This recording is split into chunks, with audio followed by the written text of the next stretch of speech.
a child with lots of love. Lots of love, lots of love, lots of love, lots of love.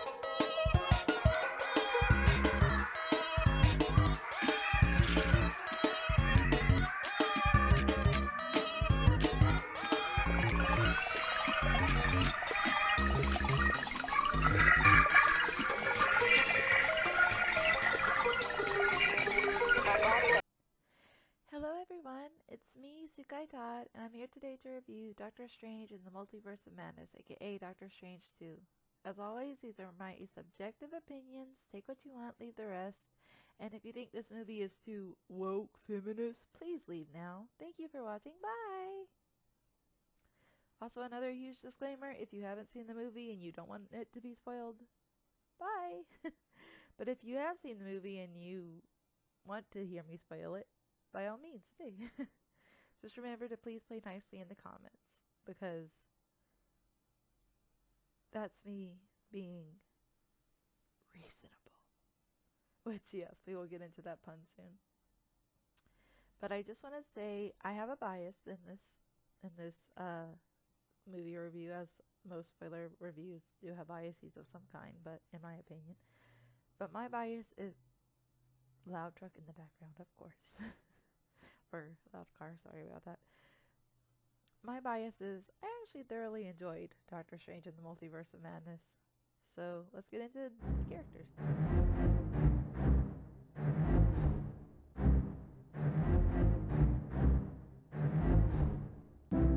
Okay, so Doctor Strange himself. One thing I really loved about this movie is that they took a lot of the strange jargon, like the Doctor Strange lingo that was in the first one, which I'm not hating on the people who can speak strange jargon, from the Marvel, comic universe and such, and I'm glad that they did well with that as far as I know. But with No Way Home, they simplified it, and with Doctor Strange and the Multiverse of Madness, they made it even more simplified with their terminology, and it helped me understand it so much better.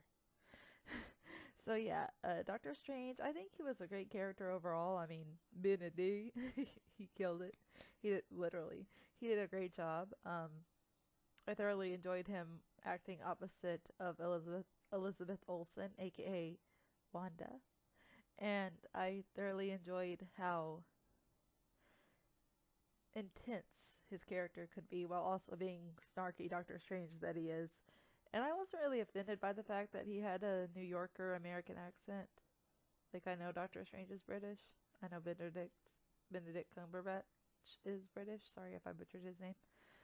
So, either way, it doesn't really matter to me because I know most of my favorite actors who are American superheroes who are actually, global, are usually not played.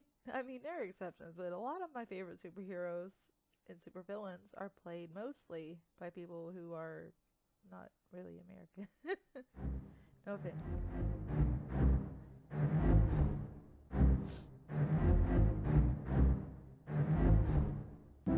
It's so fetch seeing Dr. Christine Palmer, aka Rachel McAdams. She was such a great character in this movie. She killed it. She's a great Canadian. Yes, I saw some behind the scenes. She's so cute. But yeah, I love Rachel McAdams. Dr. Christine Palmer, she did such a brilliant job in this movie, and I really liked her acting. She did a great job of playing the ex that still tried to both be amicable and move on with her life, but also accept what she needed to accept within the storyline that was ending for her within the story of the movie and of her time with the MCU, as far as I'm aware. But Wong, aka the Sorcerer Supreme, in this version, Wong was great. Benedict Wong, yes, that's his name. He's also named Benny. He did nickname. He did a great job, and he's also British. Fun fact, if you didn't already know. I really enjoyed Wong, especially if you've seen the trailer, you know that part where he was like, "I don't even want to know." Yeah, I saw that movie I think twice in the theaters. Yeah, twice. And then I made my mom watch it after we finished WandaVision, of course.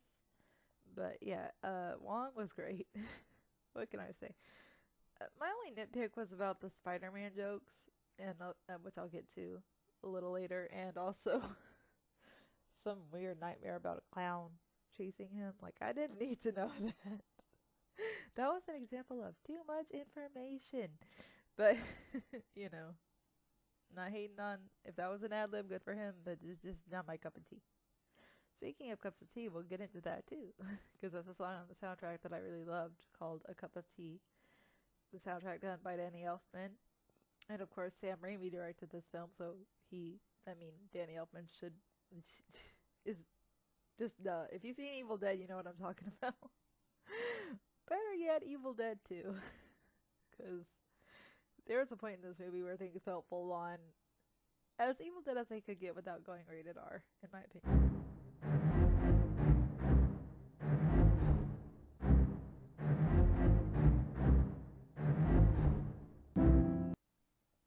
Excuse me. So America Chavez, played by Xochitl Gomez, I hope I said her last name correctly. I enjoyed her character. She wasn't really the entire focus of the film, and yes, she is a diverse character. She's Hispanic and she has two mothers. Her parents are lesbians, but to me that didn't feel forced or woke feminist. It was told to me, the way I interpreted it was it's a story.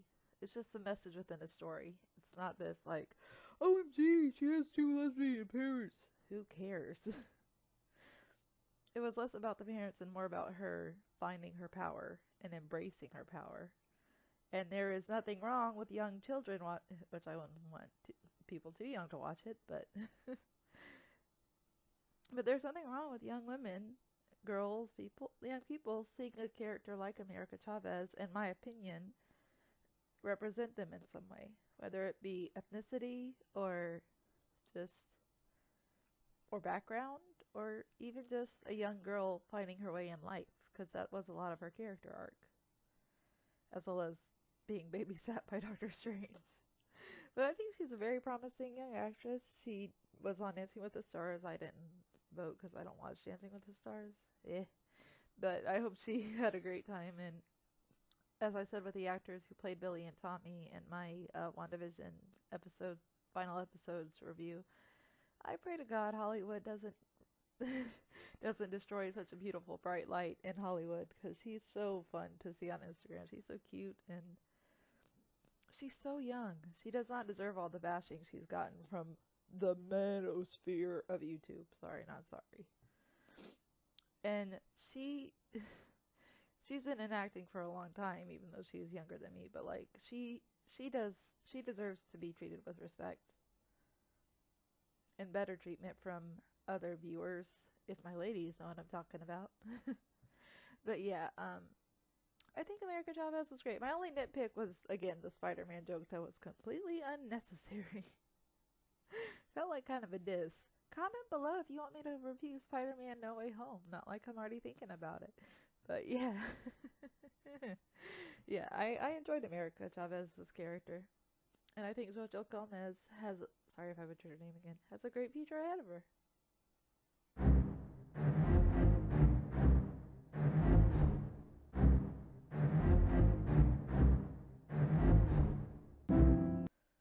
The Illuminati. The Illuminati. Good question, Strange. Good remark. Good response. Yeah, they were basically the 2022 Marvel MCU version of that movie that came out in 2021. I don't know if I can say the word. I'll just say the TSS movie by James Gunn for DC. If you've seen the movie, you know. It features. Sorry, I had to say goodnight to my family because I'm nocturnal by nature. But yeah, it features Charles Xavier, Mr. Fantastic, the Sorcerer Supreme of that universe, Carl Mordo, and Captain Carter, the First Avenger from What If, as well as Captain Marvel, the one that I like, Monica's mom. But yeah, Never thought I'd say that out loud. But yeah, all the cameos, I did enjoy them. But when I saw that meme on Instagram, I'm like, yeah, pretty much. when the Captain Marvel of that universe was all like, we can handle your little witch. I'm like, I think Strange said it best when he said, no, you cannot. It's like, yeah, no, they didn't. Shout out to Charles Xavier, though.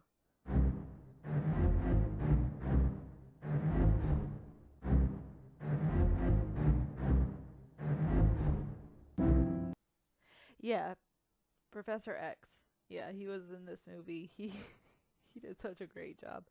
And there was a moment when he was helping other Wanda that or I should say other Wanda, that it felt straight out of the Twilight Zone because he's walking through this door of like dark emptiness, even though it's pure white, and then he finds Wanda under this rubble, other Wanda trying to break free, and then Scarlet Witch, who is dream walking, and that's sort of kind of how she beat the Illuminati, how she quote unquote cameoed them.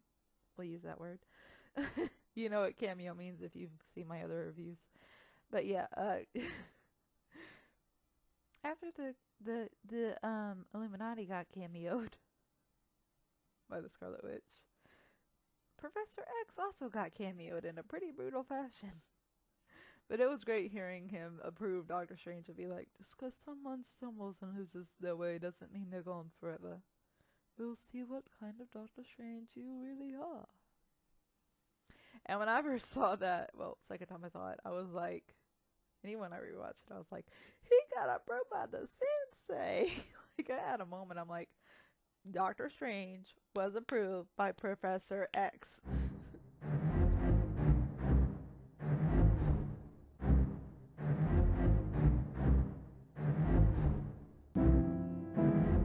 Yeah, 838 Wanda Maximoff with her sons Billy and Tommy. I really liked 838 Wanda. She was really cool. But now we're getting to the creme de la creme, aren't we?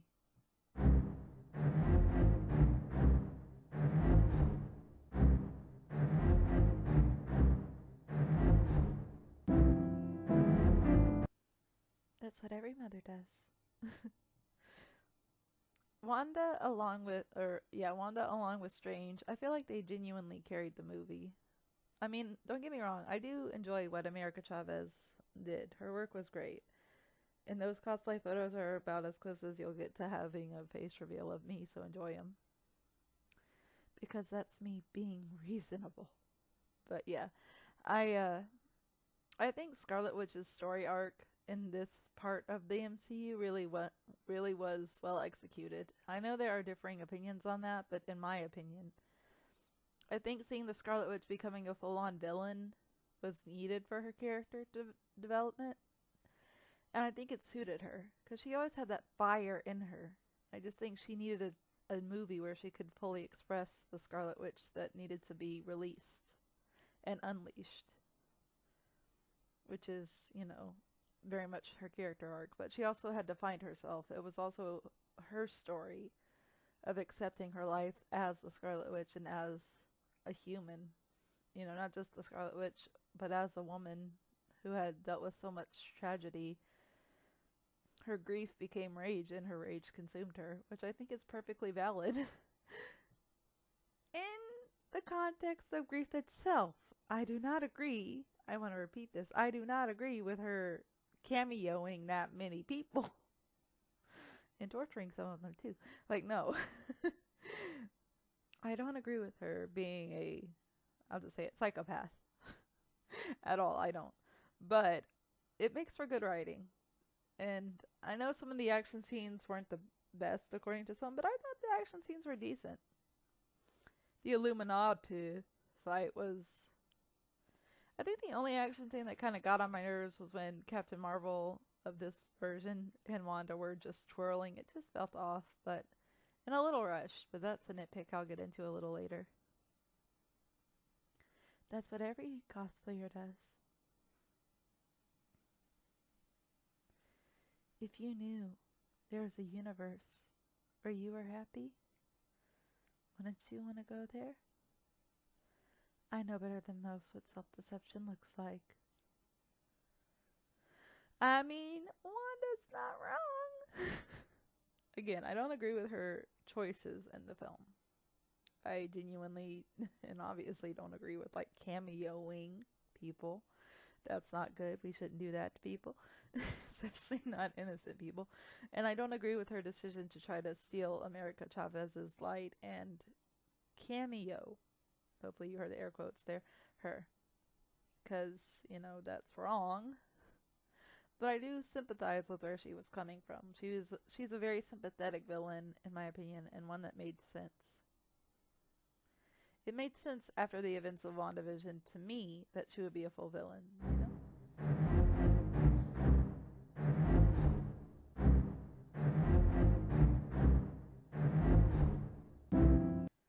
If you're a male viewer watching this, brace yourself. Because my nitpicks with the movie, while I do have some, are not really with the movie.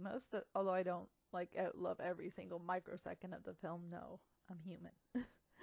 But I feel like people are finding reasons to hate Marvel right now, which I understand after the disaster that was She-Hulk. And I don't know about the Marvels or Madam Web because, again, don't pay attention to that stuff just because it's, again, not my cup of tea. But, pun intended.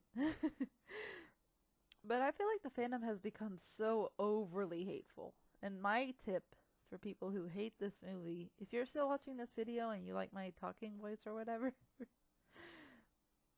this is my tip if you're a male viewer and you want to save your money in this horrendous economy that we're currently in. By the way, I'm not sponsored, so you can take it from someone who's actually just trying to make ends meet. But yeah, don't watch Marvel. Don't pay attention to Marvel. Don't watch anything Marvel related. That's why I always say at the beginning of videos like this, if you think it's woke feminism, please leave. It will save you time and heartache. Okay? And that's not just from a feminist perspective. That's from the perspective of someone who wants to save money. Okay?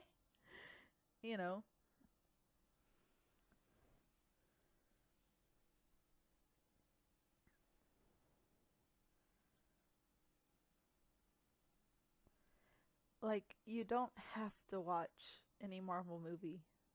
If you have the freedom to choose to watch something or not watch something, don't watch it. Okay?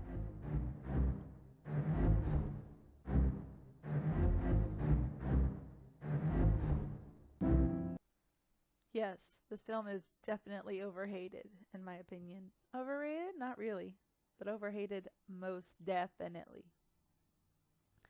And I feel like hating on the MCU in general has become a fun thing for people to do, which is kind of sickening because it's like you can hate on it or you can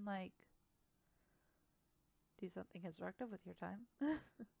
Not monetize your hatred, but maybe use it in a way to make your own creative work. I don't know. I don't get it. I don't get why people would spend time hating on a film that they either have never seen or don't want to see and monetize it and then whine about watching the next film, but they still see the next film. It's like you can't have it both ways. Especially if you're making money off of said hatred. It's like, no. Pick a struggle. And with Doctor Strange in the Multiverse of Madness, I picked my struggle. I enjoyed the film. As a woman who believes in feminism. Sorry, but that's what every mother does.